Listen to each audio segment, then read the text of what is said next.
Hey guys, I'm going to be trying to pull off this prank.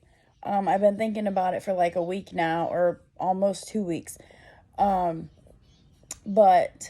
when Tony, my boyfriend, my old man, gets home from work, when he walks in, I'm gonna act like I was taking a little nap, and like, my stomach is hurting a little bit or whatever, something like that. I don't know how exactly I'm going to do it yet, but I'm going to try to put the camera up and hope he don't see it.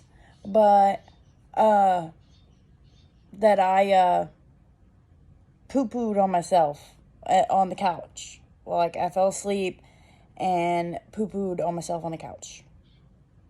Okay? So, I don't know how this is going to go. It could be a fail. It could be a success. We'll see. So, bear with me. Hope he don't see the camera.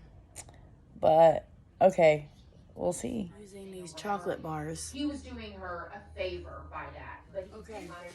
I think he's getting close. So, I'm just going to go ahead, put this on, and then, like, right when he gets here, I'll start the camera back up.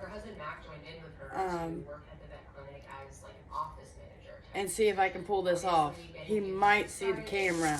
So, but here it is. I'm going to put it on with this bag so I don't get it under my nails. But, oh my God. Ew. The two of them really wanted kids. And finally, they decided to adopt because Valerie did not have kids of her own.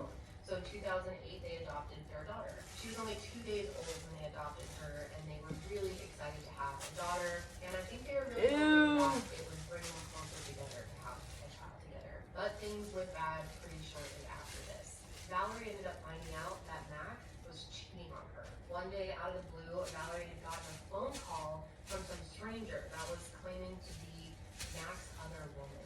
And not only that, she ended up really spilling the tea because she ended up telling Valerie a list of names of people that Mac was currently sleeping with behind her back. She confronted him about this. He said he was I can't really sorry. see it that well. She ended up giving him Oh, yeah. a chance. However, it wasn't long until he started cheating on her again. Valerie was really desperate for the relationship to work out, though. Oh, that should be good enough.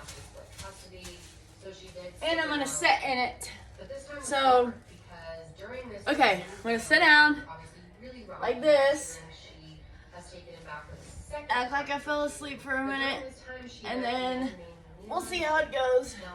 Ew. Okay. I gotta make sure it looks real. And introduced himself to her. Now, at first, Valerie described Leon as someone who was really cocky and full of himself. I can only describe it as this. I've always understood women really well, and they've always liked me. I pooped myself. Okay. Used that to his Kind and compassionate person, and that's how I knew her. She was just excellent care of all the animals, and just a kind person. You know, her patients are horrified to learn that, you know, she's passed, and so I think it's a tragic loss. Who's your dog back there? That's Foxy. Foxy is a rescued mutt. They say her demeanor and her health are in large part due to the care of Dr. Valerie McDaniel. She's a compassionate, caring person, very extremely good at her job, extremely bright. Valerie hired me straight out of med school in '01. And so she really taught me a lot. And she was not only a mentor, but a great, great friend of mine. And she was always willing to help me do whatever I needed to continue to follow my passion, which is veterinary medicine. I think Valerie knew that the road ahead was going to be hard, that it was going to be really hard to fight against her charges when she literally sat down with an undercover officer at the Olive Garden and said exactly what she wanted done. She knew that she probably wouldn't get off easy here, and her reputation was completely ruined. Everything she built was completely ruined, and she was a person that really cared about what people thought of her and her status, and she knew that everything was going to come crumbling down. Not only that, Mac would end up with full custody of their daughter, which was clearly her worst nightmare, and she was willing to kill him to make sure it didn't happen. Ain't nothing I can do for you. Completely shocked when she did this. this trial and face what she had done. I Leon pooped. says that he has nothing to do with Valerie's death, that he takes no responsibility in pushing her to that, or convincing her it was a good idea to get involved in this whole plot. He said it was completely her idea to do that for herself. He doesn't feel bad.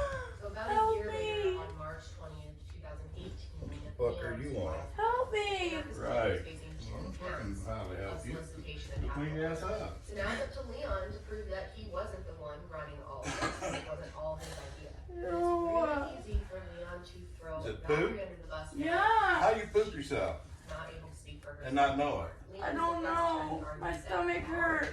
Valerie is the one who came up with this whole scheme and convinced Leon to go along with it. Now they had 2 key people take the stand, and that was Mac and Megan. Megan got up there and testified that Leon had always been a grade A creep. He had done weird shit like hiding in bushes outside of her work, watching her everywhere she went. Sometimes he would just follow her in her car. And one time she actually called 911 because he had followed her for so long. Eventually Leon got out of the car, stood in front of It's a her prank. car, You had it set up? Yeah. Really? So now let's fast forward and let's go to January of 2007.